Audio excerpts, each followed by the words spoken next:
আসসালামু আলাইকুম রহমতুল্লাহি অবরকাতুহু। সম্মানিত দর্শক, ইরান এবং ইসরায়েলের যে যুদ্ধের ভয়াবহতা এবং এই যুদ্ধে যাবৎকালে ইরানের যে ক্ষয়ক্ষতি হয়েছে, একই সঙ্গে ইসরায়েলের ক্ষয়ক্ষতি হয়েছে এবং আমরা বাংলাদেশ থেকে যে তথ্য এবং উপাত্ত পাচ্ছি, সেই উপাত্তের উপর ভিত্তি করে আমাদের এখানকার আবেগ, আমাদের জনগণের বিবেক এবং আমাদের এখানকার যে রাজনীতির ময়দান, তার সঙ্গে সঙ্গে ভারত, পাকিস্তান, মায়ানমার, এই তিনটি রাষ্ট্রের সঙ্গে আমাদের যে সম্পর্ক, তার প্রেক্ষিতে বাংলাদেশে যে সকল দল রাজনীতি করছে, যারা রাষ্ট্র ক্ষমতায় আছে এবং যারা রাষ্ট্র ক্ষমতা থেকে বিতাড়িত হচ্ছে, তাদের মধ্যে রীতিমতো একটা যুদ্ধ শুরু হয়ে গেছে মনোজগতে। এবং যেটা এই শিরোনামে ব্যবহার করছি সেটি হলো যে, যদি স্বাভাবিকভাবে ধরে নেওয়া হয় তাহলে ইরানের পরাজয় অনিবার্য, আর যদি ইরান বিজয়ী হয়ে যায় তাহলে এটি তকদির কা সওয়াল হ্যায়, এটা আল্লাহর একটা বিরাট কুদরত এবং আমাদের বেশিরভাগ মানুষ সেই কুদরতের উপর ভরসা করছে। আমরা যখন রেডিও তেহরানের কোনো ভাষণ শুনছি, ইরানের বার্তা সংস্থার কোনো খবর দেখছি, আল জাজিরার কোনো খবর দেখছি, কোনো ভিডিও ফুটেজ দেখছি, সঙ্গে সঙ্গে আনন্দের বন্যা বয়ে যাচ্ছে। তেল আবিব শহরের কোনো ধ্বংসযজ্ঞ কিংবা সেই ইসরায়েলের হাইফা বন্দরের কোনো ধ্বংসযজ্ঞ বা একটা ছোট ড্রোন, ইসরায়েলি ড্রোন ভূপাতিত করা হয়েছে, এরকম কোনো দৃশ্য দেখার সঙ্গে সঙ্গে আমরা আবেগতাড়িত হয়ে যে যার মতো করে সুবহানাল্লাহ, আলহামদুলিল্লাহ, আল্লাহু আকবার বলে ইরানের বিজয় কামনায় একেবারে উন্মত্ত হয়ে পড়েছি এবং এটা যথাযথ। এটা মুসলিম উম্মাহ একজন সদস্য হিসেবে এরকম একটা আবেগ বা অনুভূতি হওয়াটাই স্বাভাবিক। ফলে আমাদের দেশের যারা আমজনতা, তারা কে শিয়া, কে সুন্নি, কিংবা কে খামেনি, কে ইরান, এটা কোনো বিষয় না। যুদ্ধটা হলো ইহুদিদের সঙ্গে মুসলমানদের, যুদ্ধটা হলো ইসরায়েলের সঙ্গে ইরানের।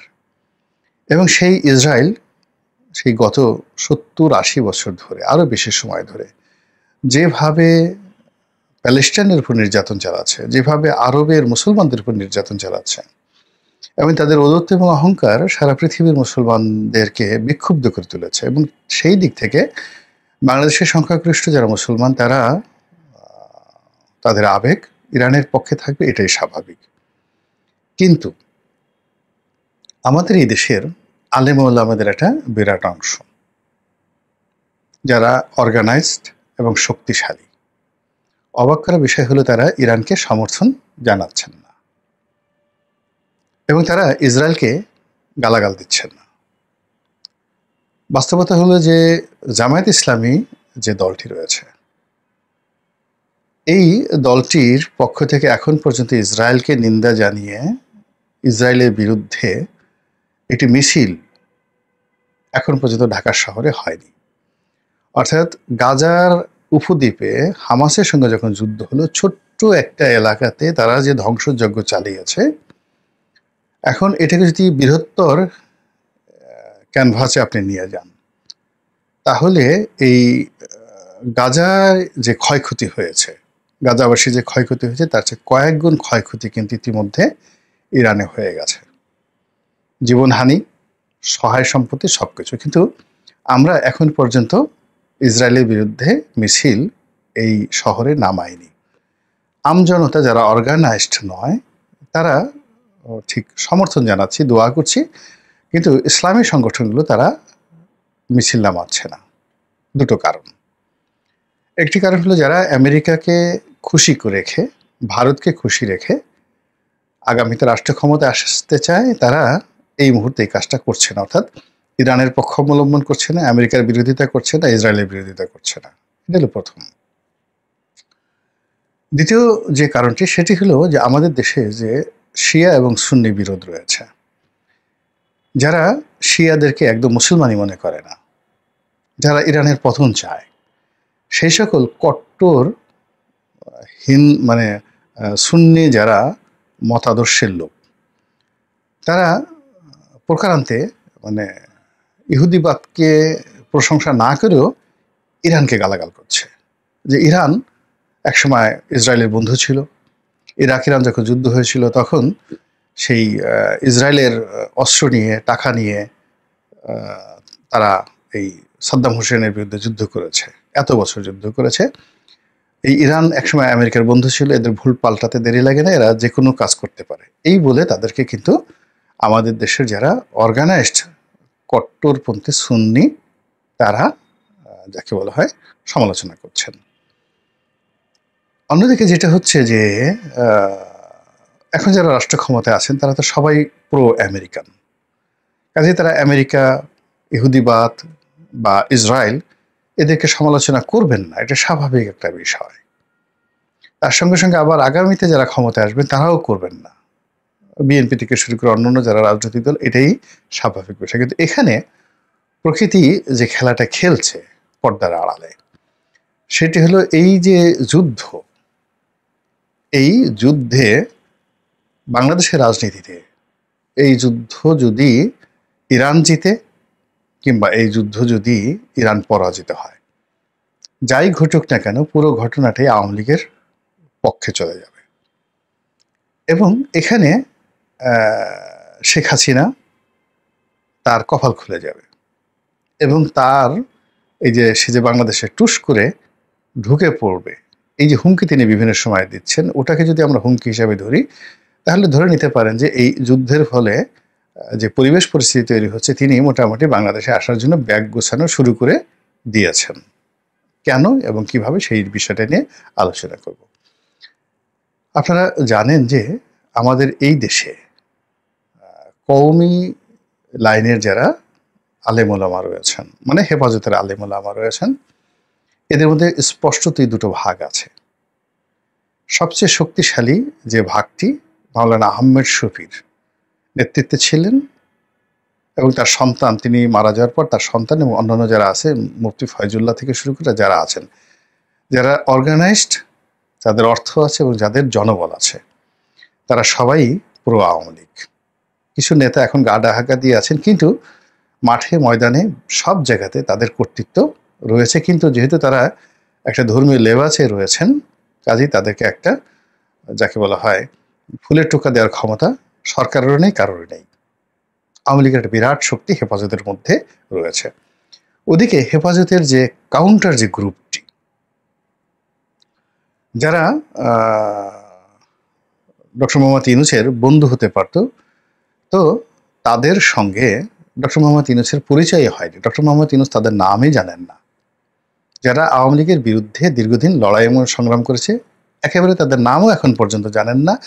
একজন লোকও ডক্টর মোহাম্মদ ইউনূসের সাথে দেখা করতে পারেননি, দেখা করেননি, তাদেরকে ডাকা হয়নি। এই গোয়েন্দার তথ্য তাদের কাছে এখনো দেওয়া হয়নি। কারণটা কি?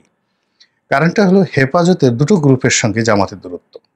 মানে শেখ হাসিনা পন্থী যারা আছে তাদের সাথে দূরত্ব, শেখ হাসিনা বিরোধী যারা আছে তাদের সঙ্গে দূরত্ব, এবং যেহেতু সরকার খুব ঘনিষ্ঠ অবস্থায় জামাত আছে, কাজেই তাদেরকে আর সেখান থেকে আহ্বান জানানো হচ্ছে না। ফলে দুটো গ্রুপে ফ্রাস্ট্রেটেড, এবং তারা এক গ্রুপ তো শেখ হাসিনার ছিলই, আর অন্য গ্রুপটা তারা মনে করছে যে কি করে শেখ হাসিনার সাথে আবার একটা সুসম্পর্ক স্থাপন করা যায়। গেল হেফাজতের এই অংশটি। মামুনুল হক থেকে শুরু করে অন্যান্য যারা হেফাজত করে, আবার মাদ্রাসা চালায়, আবার আলাদা রাজনৈতিক দল করে, খেলাফত মজলিস, তাদের কথা আলাদা। কিন্তু এজ এ হোল হেফাজত বলতে যা বোঝায়, সেখানে মামুনুল হক হলো জাস্ট তার যে রাজনৈতিক ক্যারিয়ার, সেই রাজনৈতিক ক্যারিয়ারের হয়তো 10%, বাকি 90% সে কিন্তু তার নিজের রাজনৈতিক দল, নিজের মাদ্রাসা, নিজের ক্যারিয়ার, নিজের সব কিছু তিনি সেটা করছেন। কাজেই মামুনুল হকের সঙ্গে ডক্টর মোহাম্মদ ইউনূসের ঘনিষ্ঠতা, বৈঠক, এটা জামাতের সাথে ডক্টর মোহাম্মদ ইউনূসের সম্পর্ক, বিএনপির সাথে সম্পর্ক, মানে মামুনুল হক ইজ টোটালি ডিফারেন্ট। এখন দেখা গেল তার একটা ফেস ভ্যালু আছে, তার একটা যাকে বলা হয় কথা বলার যাকে বলে প্ল্যাটফর্ম আছে। তো সেই কারণে হয়তো তিনি ব্যবহৃত হচ্ছেন বা তাকে ব্যবহার করা হচ্ছে, এবং একইভাবে শেখ হাসিনাও কিন্তু তাকে ব্যবহার করেছেন এবং তিনি জেলে গেছেন। মানে তিনি মূলত এখানে সবসময় শেখ হাসিনা এবং তার গোয়েন্দা সংস্থা তার উপর একটা চাপের মধ্যে রেখেছিল এবং তাকে ব্যবহার করা হয়েছিল, এবং তাকে আবার সেই গোয়েন্দা সংস্থা কিন্তু ধরায় দিয়েছে, এবং তিনি যে জেল খাটছেন, মানে এখানে ওই সময়টাতে তার যে অবস্থা ছিল আওয়ামী লীগের জমানাতে, এখনো ঠিক সেম অবস্থাতে তিনি ডক্টর মোহাম্মদ ইউনূসের কাছাকাছি যাচ্ছেন এবং এখানে গোয়েন্দা সংস্থাই তাকে নাড়াচাড়া করছে। এগুলো মামুনুল হকের অবস্থা। কিন্তু এখানে তিনি জামাতের সাথে তার কোনো সম্পর্ক হয়নি, বিএনপির সাথে তার কোনো সম্পর্ক হয়নি, এবং তিনি হেফাজতকেও তার এই ডক্টর মোহাম্মদ ইউনূসের সাথে তার যে সম্পর্ক, এই সম্পর্কের মধ্যে তিনি হেফাজতকে এখনো জড়াতে পারেননি, আনতে পারেননি। এটাই হলো ঘটনা। এর বাইরে যেটি রয়েছে তাবলিগ জামাত, হেফাজত গেল, তারপর তাবলিগ জামাত। তাবলিগ জামাতের যে দিল্লি মার্কাজের যে পুরো দুটো অংশ, একটা হলো মাওলানা জুবায়ের আর একটা মাওলানা সাদপন্থী জুবায়েরপন্থী। তো দিল্লিতে যারা রয়েছেন সেই দিল্লিপন্থী যারা আছে তারা 100%, দিল্লি মার্কাজের যারা রয়েছেন তারা 100% শেখ হাসিনাপন্থী, শেখ হাসিনার ভক্ত, এবং এদের সংখ্যা ধরেন 50-50। আপনি মানে বর্তমান সরকার, বিএনপি, তারা কেউ কিন্তু এদের একটা পশমের ধারে কাছে যেতে পারেনি। আবার অন্যদিকে যেটা বাংলাদেশের যে অংশটি রয়েছে, যে অংশের সঙ্গে হেফাজত, যে অংশের সঙ্গে মামুনুল হক বা অন্যান্য যারা আছেন বাংলাদেশপন্থী হেফাজত মানে তাবলিগ, এই অংশটির সঙ্গেও সরকারের সঙ্গে, বিএনপির সঙ্গে কোনো সম্পর্কটা নেই। ফলে তারা ইনঅ্যাক্টিভ অবস্থায় রয়েছে। এর কারণ হলো এই যে হেফাজতের এই অংশটি এবং একই সঙ্গে তাবলিগের এই অংশটি, এটির সঙ্গেও জামাতের দূরত্ব। কেন জামাত তাবলিগ জামাতটাকে মানে আকিদা, তাদের যে আকিদা, এটাকে একটা বাতিল ফেকরা মনে করে। এটাকে অনেক আহলে সুন্নাত ওয়াল জামাতের যারা লোকজন রয়েছেন তারা এটাকে মনে করেন যারা রীতিমতো ধর্মের মধ্যে নেই, খারিজ হয়ে গেছে। আর জামাত তো তদ্রুপ মনে করে। ফলে জামাতের সঙ্গে এই তাবলিগ জামাতের এই সম্পর্কটা স্থাপিত হয়নি। ফলে যে এখানে যে বিভেদের মধ্যে একটা অংশ শেখ হাসিনার হাতে আছে তাবলিগের, আরেকটি অংশ নিষ্ক্রিয় হয়ে বসে আছে। এই গেল অবস্থা। ফলে কি হলো, এই যে দেখেন যে ইসরায়েলের পক্ষে কেউ কথা বলছে না, কিন্তু বিপক্ষে বলছে না, এবং যারা বলছে না মোরলেস তারা পক্ষে হোক বিপক্ষে হোক তারা কিন্তু শেখ হাসিনার লোক। বিশেষ করে যারা সুন্নি ঘরানার আলেম ওলামা, তাদের 90%ই প্রো শেখ হাসিনা। তাহলে এখন সুন্নি ঘরানার মানে জামাত যদি 100 জন করে, আপনি ধরে নেন 200 জন সুন্নি ঘরানার আলেম ওলামা রয়েছে। 200 জন যদি সুন্নি ঘরানার আলেম ওলামা থাকে, তার 90% শেখ হাসিনা পন্থী, এই যত ওয়াজের ময়দানে রয়েছে। আবার 200 জন যদি সুন্নি ঘরানার থাকে, তাহলে প্রায় সম পর্যায়ের লোক রয়েছে হেফাজতে এবং সমপর্যায়ের লোক রয়েছে আপনার তাবলিগে, এবং এটার অর্ধেক শেখ হাসিনাপন্থী। তো কাজেই এই যে আলেম ওলামা, মানে গত 15 বছর ধরে শেখ হাসিনার যে ডিপ্লোম্যাসি, সেই ডিপ্লোম্যাসিতে ইসলামাইজেশনের ক্ষেত্রে, ইসলামী দলগুলোকে নিয়ন্ত্রণ করার ক্ষেত্রে তার যে বুৎপত্তি এবং তার যে কৌশল, সেই কৌশলটা এই মুহূর্তে কিভাবে একটা পরমাণু বোমা হয়ে রাজনীতিতে ঘুমন্ত অবস্থায় আছে, আগ্নেয়গিরি হিসেবে আছে, আপনি বোঝার চেষ্টা করেন। তো সেখানে যদি ইরানের পতন হয়, ইসরায়েলের জয়লাভ হয়, অথবা এই যুদ্ধ দীর্ঘায়িত হয়, তাহলে পুরো পরিস্থিতি কি হতে পারে? শেখ হাসিনার পক্ষে যাবে না ডক্টর মোহাম্মদ ইউনূসের পক্ষে যাবে? ডক্টর মোহাম্মদ ইউনূসের ওখানে দেখেন ডোনাল্ড ট্রাম্প জিতে গেল, ইসরায়েল জিতে গেল, কিন্তু সেটা নিয়ে তো উল্লাস করার জন্য যারা নামবে বা যারা মাঠ দখল কথা নামবে, তারা তো শেখ হাসিনার লোক, তারা তো বিএনপির লোক নয়, জামাতের লোক নয়, কেউ কারোর লোক নয়। এরকম একটি অবস্থা। তো কাজেই এই যে ইরান এবং ইসরায়েল যে যুদ্ধ চলছে, এটা যদি প্রলম্বিত হয়, তবু এটা আওয়ামী লীগের জন্য ভালো। আর এখানে যদি ইরান পরাজিত হয়, সেটাও আওয়ামী লীগের জন্য একটা বিরাট অপরচুনিটি তৈরি করে দেবে, ভারতের কর্তৃত্ব মারাত্মকভাবে বাড়িয়ে দেবে, এবং পাকিস্তানপন্থী যে রাজনীতি, চীনপন্থী যে রাজনীতি, এটা এই মুহূর্তে একেবারে থমকে যাবে। ইরানের পরাজয়ের সঙ্গে সঙ্গে বাংলাদেশে চীনের কর্তৃত্ব অনেক অনেক কমে যাবে, অনেক অনেক কমে যাবে। রাশিয়ার কর্তৃত্ব কমে যাবে। রাশিয়া, এমনকি রাশিয়া যদি ভেঙে যায়, মানে ইরান পরাজিত হওয়ার সঙ্গে সঙ্গে ইউক্রেন যুদ্ধে রাশিয়ার পরাজয় হবে, সঙ্গে সঙ্গে পরাজয় হবে। আবার যদি ইরান জিতে যায়, তাহলে ইউক্রেন যুদ্ধে পুরো ইউক্রেন সে দখল করে নিতে পারবে। মানে এই যে একটা সমীকরণ, সেই সমীকরণকে কেন্দ্র করে মোসাদ এবং তাদের যারা এজেন্ট রয়েছে তাদের সঙ্গে আওয়ামী লীগের ভালো সম্পর্ক। আবার বলি, মোসাদ এবং আর আওয়ামী লীগের যারা নেতৃত্ব রয়েছে তাদের মধ্যে কোনো দূরত্ব নেই। আর এই দুটো সংস্থার যারা সাব এজেন্ট, তারা বিএনপির মধ্যে ঢুকে আছে বিএনপিকে সর্বনাশ করার জন্য। তারা ডক্টর মোহাম্মদ ইউনূসের সঙ্গে আছেন ডক্টর মোহাম্মদ ইউনূসকে সর্বনাশ করার জন্য। তারা জামাতের সঙ্গে আছেন জামাতকে সর্বনাশ করার জন্য। এবং মোসাদ কখনো আওয়ামী লীগের বাইরে অন্য কাউকে ফিল্ড দেবে না। এবং এই যে একটা হ্যাফহ্যাজার্ড অবস্থা, এই হ্যাফহ্যাজার্ড অবস্থার মধ্যে আপনি দেখেন যে আপনি কোথাও কানেক্টিভিটি তৈরি করতে পারছেন না। 24 ঘন্টার জন্য কোথাও একটা শান্তিপূর্ণ অবস্থান তৈরি করতে পারছেন না। সরকারের কোনো একটা কমান্ড কাজ করছে না, সব জায়গাতেই ভিরিঙ্গি লেগে যাচ্ছে, প্যাচ লেগে যাচ্ছে। এর অর্থ যে গুরুত্বপূর্ণ যে জায়গাগুলো, সেই জায়গাগুলোতে এমন কেউ নিয়ন্ত্রণ করছে যে নিয়ন্ত্রণের ক্ষমতা অনেক অনেক বেশি। আপনি চিন্তা করেন, মোসাদ ইরানের মাটিতে হাজার হাজার লোক নিয়োগ করে, সেই ইরানের মাটিতে তারা ক্ষুদ্র ক্ষুদ্র ড্রোন সেট করে, সেই ড্রোনের মাধ্যমে একজন গুরুত্বপূর্ণ general, major general, brigadier general, বিজ্ঞানী, এইভাবে ইতিমধ্যে কয়েকশো, মানে আমাদের শহীদ বুদ্ধিজীবী হত্যা যেভাবে হয়েছিল বাংলাদেশে, ঠিক সেইভাবে তারা ইন্টেলেকচুয়াল লেভেলে ফার্স্ট স্টেজে 24 ঘন্টার মধ্যে তারা এই কয়েকশো ইন্টেলেকচুয়াল, যাদের মধ্যে পরমাণু বিজ্ঞানী, চিকিৎসা বিজ্ঞানী, military expert, military genius, in command এবং নন ইন কমান্ড, সেই জিনিসটা শেষ করে দিয়েছে।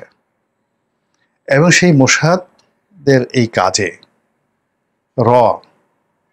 ইরানে বিরাট গুরুত্বপূর্ণ ভূমিকা পালন করছে। এখন যত লোক ধরা পড়ছে ইরানের সব ভারতীয় লোকজন।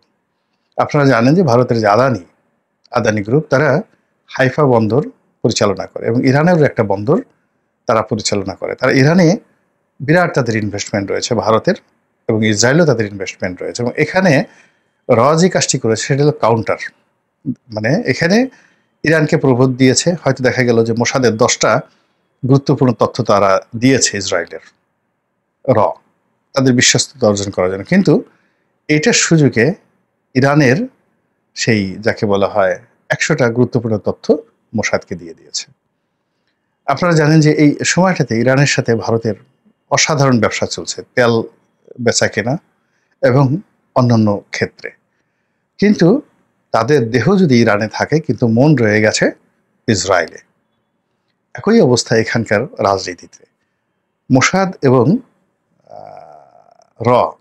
জয়েন্টলি বাংলাদেশে কাজ করছে দীর্ঘদিন ধরে, এবং তারা যে উদ্দেশ্য নিয়ে কাজ করছে, সেই উদ্দেশ্যটি আমাদের দেশে যারা রাজনীতিবিদ খুব অল্প সংখ্যক লোক সেটা কাউন্ট করছে। এমনকি যারা আমাদের দেশে মিলিটারি এক্সপার্ট রয়েছে, তারা অনেকে বুঝছেন কিন্তু বলতে পারছেন না, আবার অনেকে যারা বলছেন তারা বুঝছেন না। আমি এই যে সমস্ত যারা সিকিউরিটি এক্সপার্টদের বক্তব্য শুনে আমার কাছে মনে হচ্ছে যে তারা এই বিষয়গুলো এইভাবে অনুধাবন করতে পারেননি বা বলতে পারেননি যে এই গোয়েন্দাগিরির সঙ্গে কৌশলগত মিলিটারির যে বিষয়, এটা কতটা সামরিক বিষয় দিয়ে জড়িত, এই গোয়েন্দাগিরির সঙ্গে কতটা রাজনীতি জড়িত, এই গোয়েন্দাগিরির সঙ্গে কতটা অর্থনীতি জড়িত, এই গোয়েন্দাগিরির সঙ্গে কতটা ভূতাত্ত্বিক বিষয় দিয়ে জড়িত, এবং এই গোয়েন্দাগিরির সঙ্গে আগামী 100 বছরের রাজনীতি কিভাবে জড়িত, এই বিষয়গুলো নিয়ে আমাদের যে রিসার্চ করা দরকার, রিসার্চ সেন্টার দরকার, এটা কোনো রাজনৈতিক দলের নেই, আমাদের রাষ্ট্রের নেই, আমাদের গোয়েন্দা সংস্থার নেই। আমাদের তো গোয়েন্দা সংস্থাগুলো হলো বিরোধী পক্ষকে অপদস্থ করা, মানে সরকারের পক্ষে বিরোধী দলকে নজরদারি করা আর বিরোধী দলের লোকদেরকে শেষ করে দেওয়া। কিন্তু এই যে বিষয়গুলো অ্যানালাইসিস করা দরকার, এই অ্যানালাইসিস করার মতো আমাদের গোয়েন্দা সংস্থাগুলো আমি অন্তত পক্ষে দেখিনি। আমি এটা দায়িত্ব নিয়ে বলছি, যেহেতু আমি রাষ্ট্র ক্ষমতায় 5টা বছর একেবারে সরকারের গুরুত্বপূর্ণ জায়গাতে ছিলাম, তো আমি কখনো ডিজিএফআই অফিসে, এনএসআই অফিসে কিংবা মিলিটারি হেডকোয়ার্টারে মিলিটারি হেডকোয়ার্টারে আর একটা মিলিটারি উইংস আছে সেখানে, কিংবা সরকারের যে সমস্ত গুরুত্বপূর্ণ যে জায়গা আছে সেই জায়গাগুলোতে কখনো এই জিনিসগুলো আলোচনা হতে দেখিনি। ফলে কি হচ্ছে, এই সময়টাতে যে ভয়ঙ্কর খেলাধুলা হচ্ছে, সেই খেলাধুলায় আমরা হয়তো এমন কোনো কিছুই আশা করছি না, ভাবছি না, কিন্তু সেরকম একটা পরিবেশ পরিস্থিতি তৈরি হওয়ার জন্য কিন্তু মানে যাকে বলা হয় রীতিমতো অনেকের ব্যাগ গোছানো শুরু হয়ে গেছে, কেউ ঢোকার জন্য, কেউ দৌড়ানোর জন্য। আল্লাহ আমাদের সবাইকে হেদায়েত দান করুন এবং হেফাজত করুন। আসসালামু আলাইকুম ওয়া রাহমাতুল্লাহি ওয়া বারাকাতুহু।